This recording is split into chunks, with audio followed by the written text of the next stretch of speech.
नमस्कार, मैं हूं दीपक चौरसिया। पटना से अब की बार किसका बिहार में आपका एक बार फिर स्वागत है। यही सड़क सत्ता की गद्दी तक उस व्यक्ति को ले जाएगी जो इन बिहार चुनाव में जीतेगा। यह सड़क विधानसभा की तरफ जाती है और मैं इस वक्त सचिवालय रोड पर खड़ा हूं। बिहार में लड़ाई अब अंतिम दौर में पहुंच चुकी है और इसमें छोटी छोटी पार्टियों की भी बड़ी भूमिका है। वैसे टक्कर एनडीए गठबंधन और महागठबंधन के बीच है, लेकिन छोटी छोटी पार्टियां भी यहां पर बड़ा रोल अदा कर रही हैं। लोक जनशक्ति पार्टी ऐसी एक पार्टी है जिसे भारतीय जनता पार्टी ने वोट कटवा कहा है, लेकिन चिराग पासवान को उम्मीद है कि इस बार वो कमाल करेंगे, इसीलिए वो नीतीश कुमार पर अटैक का कोई भी मौका नहीं छोड़ते। चिराग पासवान ने अपने इस चुनाव में एक ही लक्ष्य बना लिया है, वो ये है कि नीतीश कुमार को मुख्यमंत्री की गद्दी से उन्हें इस बार हटाना है।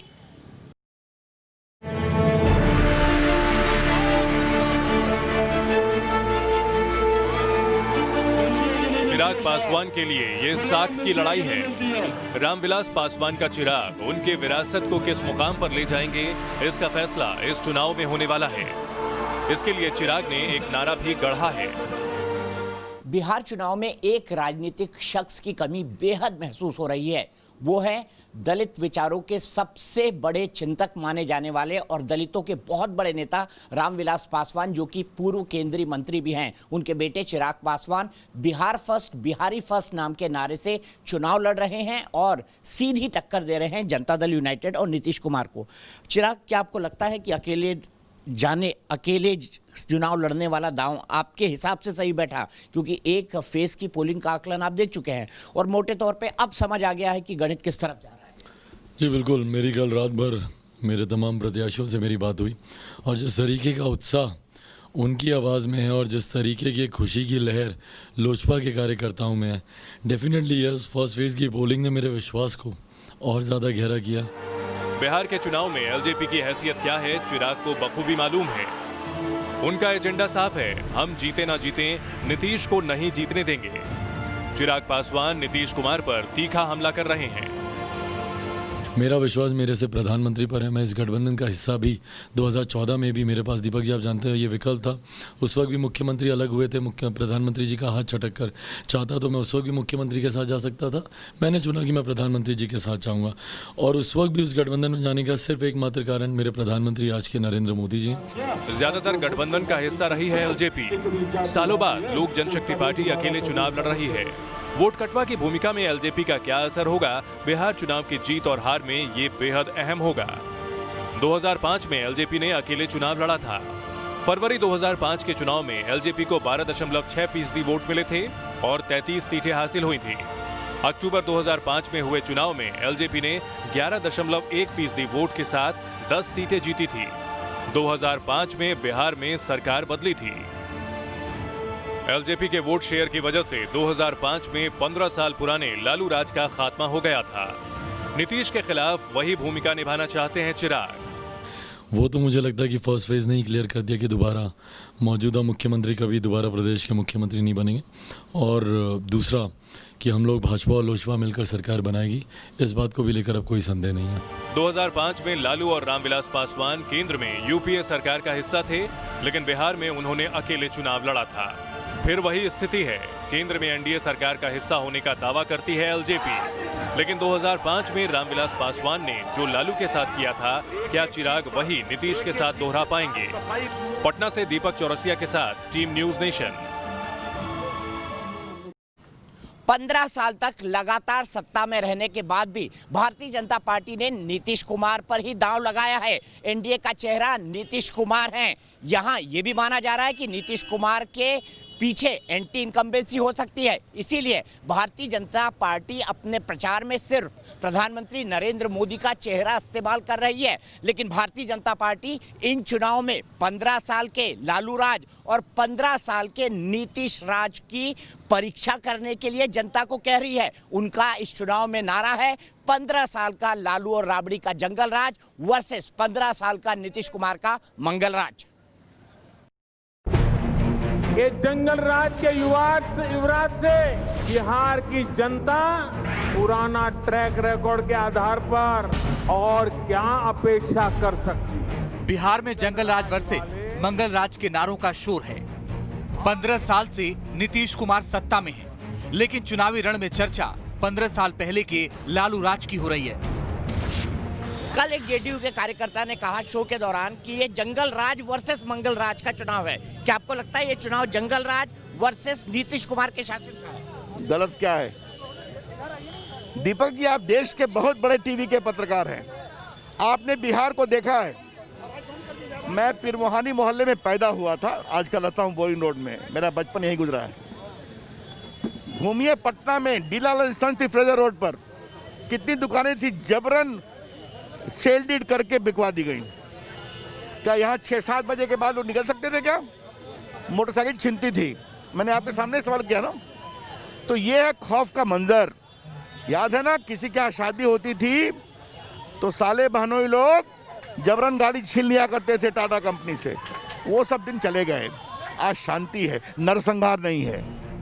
महागठबंधन के नेता दावा कर रहे हैं कि 15 साल में बीजेपी जेडीयू ने कुछ नहीं किया, इसलिए 15 साल की बात कर रहे हैं। जो आपके क्रिटिक है महागठबंधन के, वो लगातार ये कहते हैं कि तेजस्वी, उनका क्या क्रेडिट, पढ़े लिखे वो हैं नहीं, चीज़ों की समझ है नहीं, बहुत नादान हैं, इमेच्योर काम करते हैं। और कई लोगों ने तो पुराने केसेस सीबीआई के निकाल के दे दिए कि भाई अपने चाचा की ज़मीन लिखवा ली लालू यादव ने, अपने भाई की लिखवा ली। इन आरोपों का आप कैसे जवाब देंगे? क्योंकि कहीं ना कहीं 15 साल पुराना शासन लोग अभी भी याद दिलाते हैं एक पीढ़ी को। तेजस्वी एक युवा नौजवान है, क्लीन स्लेट है। वो एक नई पारी की नई शुरुआत करना चाहते हैं और कहते हैं कि 780 हफ्ते या 15 साल इन सबको मौका दिया, इस बार हमारे गठबंधन को मौका दें और 5 साल हमें भी दें, और अगर हम अच्छा काम ना करें तो खारिज कर दें। ये एक। दूसरा, 15 साल पीछे वो जाते हैं जिन्होंने 15 साल में कुछ ना किया हो। ये सरकार 15 साल पहले इसलिए चुनी गई थी कि लोगों को उससे पहले की सरकार स्वीकार नहीं थी। सच है। तो आपको 5 साल लोगों ने मौका दिया, आपने कहा नहीं अभी हम और चाहिए, हमें 5 साल और दीजिए। 5 साल और दिया, फिर बोले अगले 5 साल हमें दिया था, परंतु दुस्साहसन की तरह चीरहरण कर चोर दरवाजे से सरकार बना ली, पर अब 15 साल हो गए। तो अब 15 साल में क्या किया ये बताइए ना। बिहार में बीजेपी जेडीयू गठबंधन का मुकाबला महागठबंधन से, तो एलजेपी भी बिहार में अपना चिराग रोशन करने का दावा कर रही है। एलजेपी अध्यक्ष चिराग पासवान तो यहां तक दम भर रहे हैं कि 10 नवंबर को नीतीश सरकार का गेम ओवर हो जाएगा। को लगता है कि एक बार फिर से वही महागठबंधन बने और लालू और नीतीश मिलकर सरकार बने? मैं आपको बता देता हूं कि यही होने वाला है। और उसके बाद ये दुहाई क्या देंगे, क्योंकि ये सीटें हार रहे हैं। उसके बाद ये दुहाई क्या देंगे कि भाजपा ने मुझे धोखा दिया, भाजपा के लोगों ने मुझे वोट नहीं किया, इसलिए मैं महागठबंधन के साथ जा रहा हूँ। इनका पूरा रोड मैप तैयार है, पूरी भूमिका तैयार है, ये सारी बातें करेंगे। और यकीनन 10 नवंबर के बाद, क्योंकि इनको किसी भी तरीके से मुख्यमंत्री बनना है, 10 नवंबर के बाद इनका गठबंधन होगा महागठबंधन के साथ। बिहार में 15 साल से नीतीश कुमार की सरकार है। ऐसे में नीतीश के खिलाफ एंटी इनकम्बेंसी भी नजर आ रही है। हालांकि केंद्रीय मंत्री रविशंकर प्रसाद दावा कर रहे हैं कि नीतीश के खिलाफ कोई माहौल नहीं है। एंटी इनकम्बेंसी, 15 साल की सरकार है, कुछ ना कुछ एंटी इनकम्बेंसी असर करती है। क्या आपको लगता है ये एंटी इनकम्बेंसी एनडीए गठबंधन के लिए खतरनाक है या उसको डैमेज कर सकती है? नहीं, बिल्कुल नहीं। स्वाभाविक है, 15 साल से है। लेकिन बिहार के लोग इतने समझदार हैं कि नीतीश जी की सरकार, सुशील मोदी, भाजपा, जदयू की सरकार ने क्या किया है ये उनको मालूम है। वो इसको फील करते हैं, महसूस करते हैं। और हमारे प्रधानमंत्री नरेंद्र मोदी जी मानते हैं जब तक बिहार का विकास नहीं होगा देश का विकास नहीं होगा। तो ये है डबल इंजन की सरकार। और एक बात तो मोदी जी ने कहा, उनके राज में क्या था? पैसा हजम, परियोजना खत्म। अब की बार किसका बिहार, ये 10 नवंबर को साफ हो जाएगा। लेकिन बीजेपी जेडीयू को पूरा भरोसा है कि इस बार भी बिहार में नीतीश कुमार। बिहार की चुनाव कैंपेन में सबसे प्रमुख चेहरा बनकर उभरे हैं प्रधानमंत्री नरेंद्र मोदी। भारतीय जनता पार्टी को उनके ही चेहरे से चमत्कार की उम्मीद है, इसीलिए वो ताबड़तोड़ रैलियां प्रधानमंत्री की करवा रहे हैं। उनको भी इस बात की गुंजाइश लगती है कि नीतीश कुमार के खिलाफ एंटी इनकम्बेंसी का फैक्टर है। इसी के चलते उन्होंने प्रधानमंत्री के चेहरे को उतारा है। दूसरी तरफ चिराग प्रधानमंत्री की तारीफ कर रहे हैं तो तेजस्वी यादव प्रधानमंत्री के कद के कारण उन पर सीधा हमला करने से बच रहे हैं और उनका हमला सिर्फ और सिर्फ नीतीश कुमार और बेरोजगारी पर है। अगर आप सब लोग इनकी अपील को मान करके आगे फिर काम करने का मौका एनडीए को राज्य में दीजिएगा तो आप निश्चित जानिए कि ये बिहार को विकसित राज्य में तब्दील करेंगे, बिहार बहुत आगे बढ़ेगा।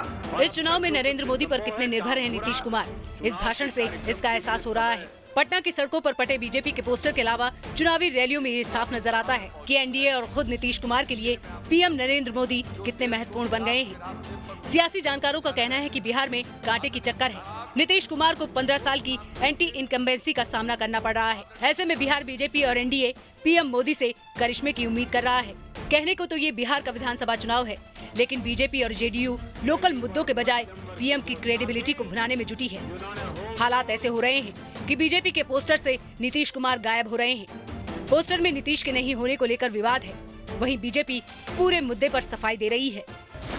एक बड़ी चीज ये भी है कि एनडीए के पोस्टर में प्रधानमंत्री तो है लेकिन नीतीश कुमार नहीं है। लोग कह रहे हैं कि एंटी इनकम्बेंसी से बचने के लिए आपने जानबूझकर मुख्यमंत्री का चेहरा हटा दिया है। ये क्या स्ट्रैटेजी है बीजेपी? नहीं, देखिए आप पूरे देश में देखेंगे तो विधानसभा चुनाव में मोदी जी की वैसी फोटो लगती है, कोई नई बात नहीं है।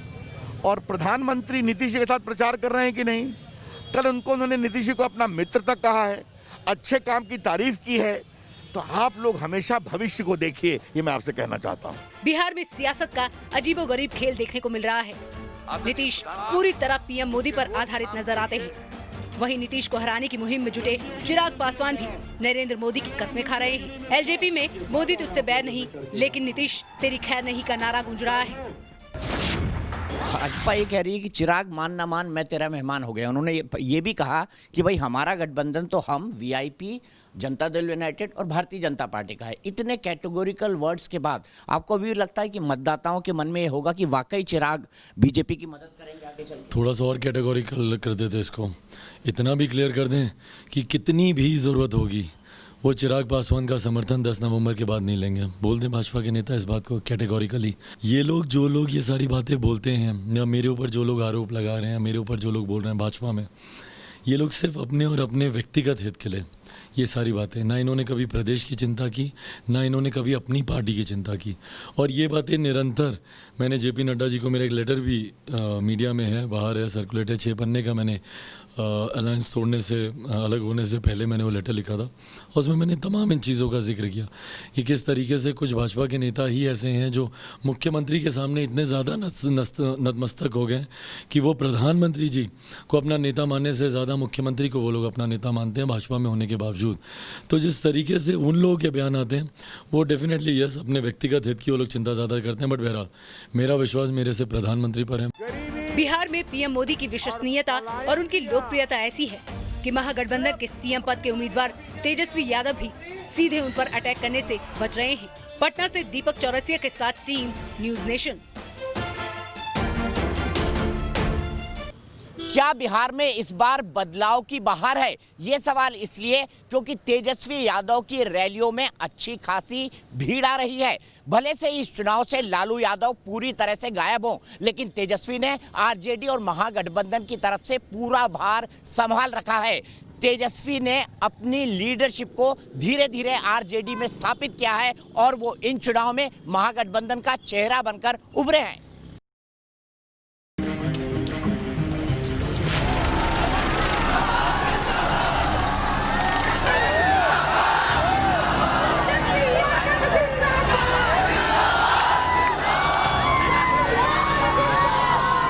क्या जनता का यही जोश बिहार में इस बार तेजस्वी को ताज पहना पाएगा? क्या लालू बिना आरजेडी के लालटेन को तेजस्वी रोशन कर पाएंगे? बिहार में नीतीश कुमार के 15 साल की सत्ता को चुनौती देने के लिए 30 साल के तेजस्वी यादव ताल ठोक रहे हैं। आरजेडी नेता तेजस्वी यादव के चेहरे पर महागठबंधन इस बार चुनाव मैदान में। लोग ये कह रहे हैं कि आपने 10 लाख नौकरियों का वादा करके पासा तो फेंक दिया, लेकिन जब आप इम्प्लीमेंट करने जाएंगे तो आप जाएंगे, ना आपके पास बजट है, ना आपके पास उसके लिए इंफ्रास्ट्रक्चर है, ना आप उस तरह का अरेंजमेंट कर सकते हैं। और लोगों ने तो यहां तक कहा कि किस कैबिनेट में भर्ती होती है। ये वही लोग हैं जिन्होंने बिहार को बदहाली और बर्बादी की कगार पर खड़ा कर दिया। मैं आपको बड़े दो सीधे से इसका सॉल्यूशन दे देता हूं। आज बिहार में 4,70,000 से अधिक सैंक्शन्ड पोस्ट खाली पड़ी हैं।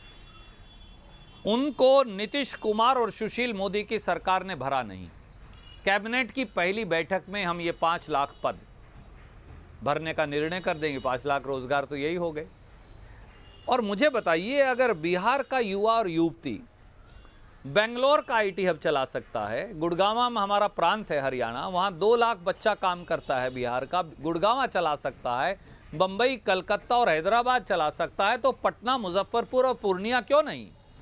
केवल इसलिए कि सुशील मोदी और नीतीश कुमार ग्रहण हैं, जदयू और भाजपा। इन्होंने बिहार के युवा का हुनर तराशने नहीं दिया। जिस दिन सारे कॉल सेंटर, जिस दिन आईटी हब्स यहाँ आ जाएंगे तो युवक युवती तो वही हैं, वो यहाँ भी काम कर सकते हैं। महागठबंधन के जोश की वजह है तेजस्वी की रैलियों में जुट रही भीड़ और नीतीश के खिलाफ तेजस्वी यादव का आक्रामक अंदाज। हम तो जानना चाहते हैं कि ट्वीट के अलावा सुशील मोदी जी ने क्या किया है, और जनरल डायर बनने की अनुमति किसने दी? हम राज्य सरकार के गृह मंत्री से, राज्य के उप मुख्यमंत्री बीजेपी के नेता से पूछना चाहते हैं कि जनरल डायर बनने की अनुमति किसने दी? तेजस्वी ने यह बयान मुंगेर में भीड़ पर तथाकथित पुलिस जाति पर दिया, तो नीतीश कुमार ने चुनावी रण में लालू खानदान पर विवादित बयान देकर नई बहस छेड़ दी। किसी को चिंता है 8-8, 9-9 बच्चा बच्ची पैदा करता है, क्या मालूम है किसी को? बेटी पर भरोसा ही नहीं, कई बेटियां हो गई तब बेटा हुआ। और आप सोच लीजिए, कैसा बिहार बनाना चाहते, ऐसा ही बिहार बनाना चाहते। नीतीश के इस बयान पर महागठबंधन के नेता हमलावर हैं और इसे चुनाव में नीतीश की हार की बौखलाहट करार दे रहे हैं। मुख्यमंत्री जी के बयान की तरफ आपको ध्यान दिलाना चाहूंगा। उन्होंने कहा 8-9 बच्चे पैदा करने के बाद क्या कोई विकास कर सकता है, और उन्होंने सवाल उठाया कि बेटी नहीं बेटा चाहते थे, शायद इसलिए हुआ। क्या आपको लगता है पॉलिटिक्स में इस तरह का डिस्कोर्स होना चाहिए? सच्चाई ये है कि मर्यादाएं टूट रही हैं, बौखलाहट बढ़ रही है। नीतीश बाबू को गुस्सा क्यों आता है? मैं अगर आपसे ये कहूं, हर सभा में तैश खाकर खींच कर वो युवा रोजगार मांगने वाले युवाओं को धक्के मारकर निकाल रहे हैं। 4 सभाओं में ये हो चुका। वो कहते हैं भाग जाओ, मैं तुम्हें देख लूंगा, तुम्हारा ऐसा कर दूंगा, वैसा कर दूंगा, वोट नहीं देनी, मत दो, भाग जाओ। क्या ये हारे हुए नेता के माथे की लकीरें नहीं? सच्चाई ये है कि नीतीश कुमार और Sushil Modi tested, tried, tired और रिटायर्ड लीडर हैं, और इसीलिए राजनीति में संतुलन खोकर, मर्यादाओं का उल्लंघन कर ऐसी ओछी भाषा पर उतर आए हैं। हम जवाब देना भी उचित नहीं समझते। बिहार में आरजेडी, कांग्रेस और वामपंथी दलों को मिलाकर महागठबंधन बनाया गया, जिसके नायक तेजस्वी यादव। पटना से दीपक चौरसिया के साथ टीम न्यूज़ नेशन।